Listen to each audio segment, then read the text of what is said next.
All right, Larry Krueger here at Levi's Stadium before day 18 of 49er practice as they get ready for the upcoming season. And this week, of course, getting ready to take off for Las Vegas, where Friday they will finish up the preseason with a game against the Las Vegas Raiders. And the big date is August the 27th.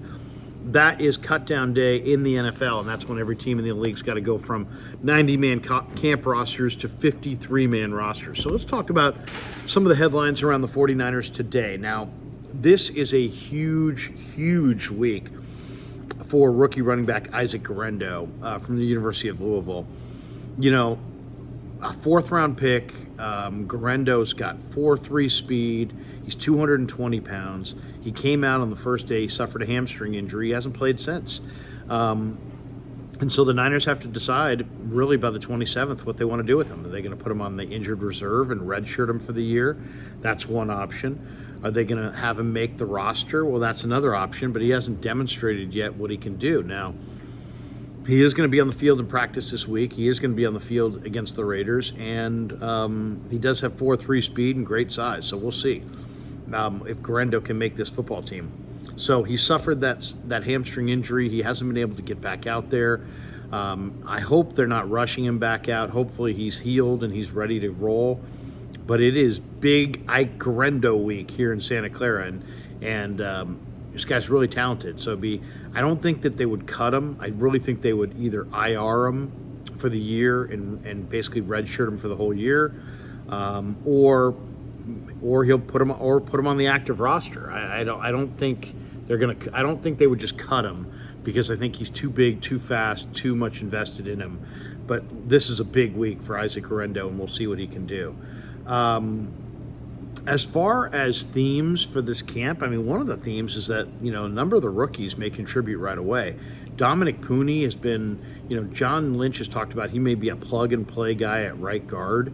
He's never even played right guard before until this year, but, he looks good. He looks really, really good, and the Niners like what they see. So Pooney could start at right guard. Then you have Renardo Green, who's been playing a lot outside, but can play the nickel. And if Isaac Yiadom is not fully healthy, there's a chance that Renardo Green is the 49ers' third best corner. He could wind up starting. Then there's Malik Mustafa, who has played 58 of his 86 snaps have come at free safety. If the Niners, don't like what they have in George Odom, who's been largely a special teams player throughout his career at free safety, they could go with Malik Mustafa to start opposite Jair Brown at safety week 1 against the New York Jets, so he could start. Then there's Jacob Cowing. Cowing in some 3 wide receiver sets could be a starter, considered a starter. He's been really, really good the last week. And Jacob Cowing has looked really he's looked two ways this camp. The first day he looked awesome. Then he suffered the hamstring injury. Then he was hurt for a few days after that. When he came back, he wasn't really 100%. Since he's come back 100%, he's incredible. You saw it in the preseason game. You've seen it in practice the last week. Cowing could wind up being a starter. They're saying think that Jarrett Kingston has looked really good at guard. He's played a little guard, a little tackle. Tatum Bethune. I was just talking to Curtis Robinson a minute ago, and he was just marveling at how fast Tatum Bethune is picking up the 49er defense. He's their leading tackler through 2 games this preseason with 18. 8 in the first game, 10 in the second game. Bethune has shown up at the football pretty consistently for the last week to 10 days in practice and in games. So there's no reason he should start, but there's when you do nothing but make tackles, it makes you wonder if the potential for him is to do exactly that at some point. So anyway, that's been one of the themes down here. Is this has been really an outstanding rookie class. Okay, what is the latest on Andrew What is the latest on Andrew Filipponi? What is the latest on Brandon Aiyuk? Well, Kyle Shanahan told us that there is no update. So, the buck stops with Shanahan. He says there is no update. So there is no update. Andrew Filipponi of 93.7, The Fan in Pittsburgh, went on 95.7, The Game here in San Francisco, and said the Steelers thought they had a deal done with the Niners And, of course, Albert Breer is reporting that the Steelers' offer is under $28 million, but it still could be north of what the 49ers are offering at somewhere between 26 and 28. We don't know what the Niners are exactly offering.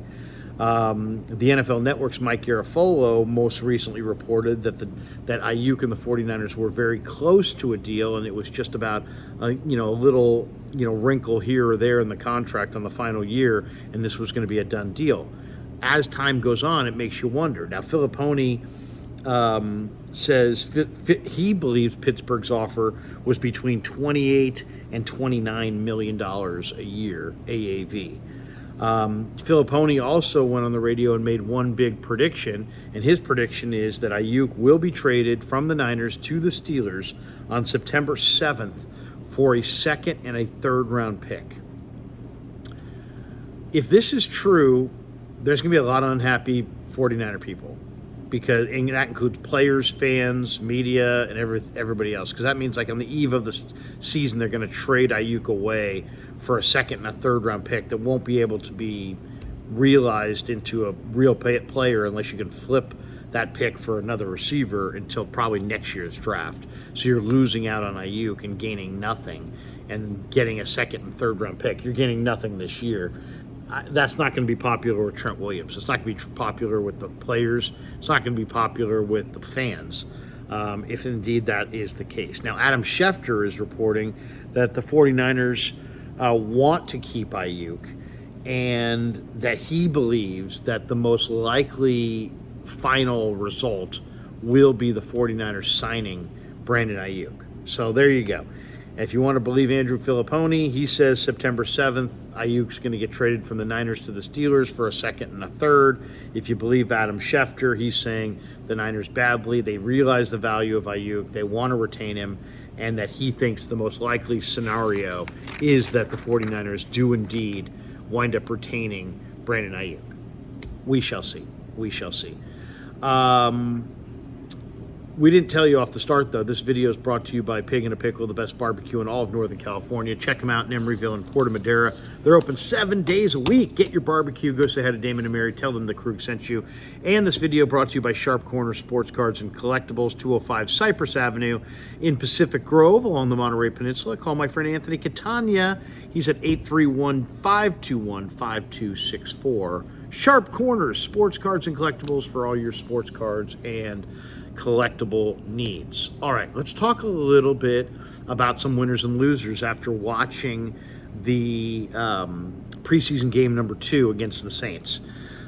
Just some quick winners. Jalen Graham was everywhere. Number 50 looks tremendous. He looked awesome last year in the preseason, but man, he even looks better this year. This is one of my favorite young 49er players. This kid's a great kid. He's instinctive. He's fast. He can play as a stack backer and make plays against the run or the pass. He's aggressive. He will hit you. Love the way Jalen Graham played in this game. Thought he was terrific. Jacob Cowing on the other side of the ball, on the offense. Wow, Jacob Cowing had 50 yards receiving. He also had an end around that went for almost 20 yards. He had a good day. He really did. And Jacob Cowing is a damn good football player. I thought he was one of the big winners. Dominic Pooney was a big winner. I mean, he just continues to play at a really, really high level. Drake Nugent is playing at a really high level. He looked good in that game. I thought Jared Kingston looked good in that game. Tanner Mordecai came on and looked good. Josh Dobbs looked good. Curtis Robinson, Tatum Bethune, Malik Mustafa, Renardo Green, Presley Harvin, the backup punter. All those guys looked really, really good, I thought, across the board. And there were other guys. Saubert made a nice play on the interception to deny an interception. And, Alex Barrett had some big plays. T.Y. McGill had some big plays. Braden Willis had a nice catch. Tongus is making some nice plays. Chris Conley made some plays. So, there were some big winners there. Now, who were the losers? D. Winters, he's hurt, didn't play, so he couldn't, compete. Ronnie Bell had 3 or 4 drops. He was one of the big losers for sure. Ricky Pearsall can't get on the field. You know, can't make the club in the tub. No, he's going to make the club either way, but still. Tay Martin, too quiet. Tay Martin needed a big game to make the roster. He didn't have that big game. Same could be said for Danny Gray. Needed a big game in the preseason to make the roster. Didn't have a big game. Robbie Chosen, another guy, needed a big game. Didn't have one. Mason Pline. I'm getting the picture that the Niners may be trying to slide Mason Pline onto the practice squad. And we'll see if it works. He's 6'8", he's got great hands, he's smart as hell. There's got to be another team out there that's personnel department is sharp and knows that this kid's a hell of a player. But they haven't played him in the preseason. I think they're trying to hide him. Because Pline looks good in practice, but he didn't play in this preseason game and didn't play, or if he did, he didn't play very much. Cam Latu, need a big game, didn't have it. Brock Purdy didn't look particularly good in this last game. Not concerned about it, but didn't look particularly good. Cody Schrader.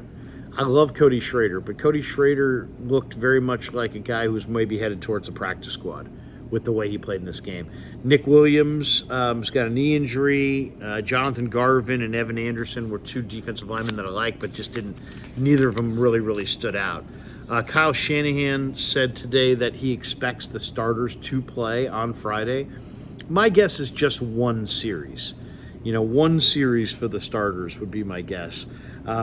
He says don't expect Pearsall back this week. Don't expect Hufanga back this week. So it'll be another week without Pearsall, another week without Hufanga. By the way, PFF's highest graded players for the 49ers on either side of the ball for the Saints game, highest rated player was Alex Barrett. Then Curtis Robinson, then Isaac Alarcon, then Jonathan Garvin, then Josh Dobbs. Those were the top 5 Pro Football Focus grades. The number 1 Pro Football Focus grade went to Alex Barrett, the defensive end, who, might make the team. I do think they'll probably pick up another defensive end from outside who's probably better than Barrett. But if not, Barrett maybe has the inside lane at that job. 3 young offensive linemen that all have to be watched here in the final couple weeks, or the final preseason game, but the final, rundown here before the final cut on the 27th. One is Drake Nugent, the former Stanford, former Michigan center. He allowed 0 pressures on 29 snaps against the Saints. In 2 preseason games, Nugent, who's a really good player last year, first team all Big Ten for the Wolverines, Nugent has allowed only 1 pressure on 60 pass blocking snaps in the preseason. He's graded out really highly. And Nugent may be pushing past Nick Zakelj and pushing Zakelj off the roster with the way he's playing. So Nugent's playing well. Dominic Pooney has allowed a total of 2 pressures in 44 pass blocking snaps in 2 games. This is after he did not allow a sack in his final 2 years of Division I football there at the University of Kansas. So Pooney has been a find. And you know who else has been good is Jarrett Kingston. He's allowed exactly 1 pressure in 2 games.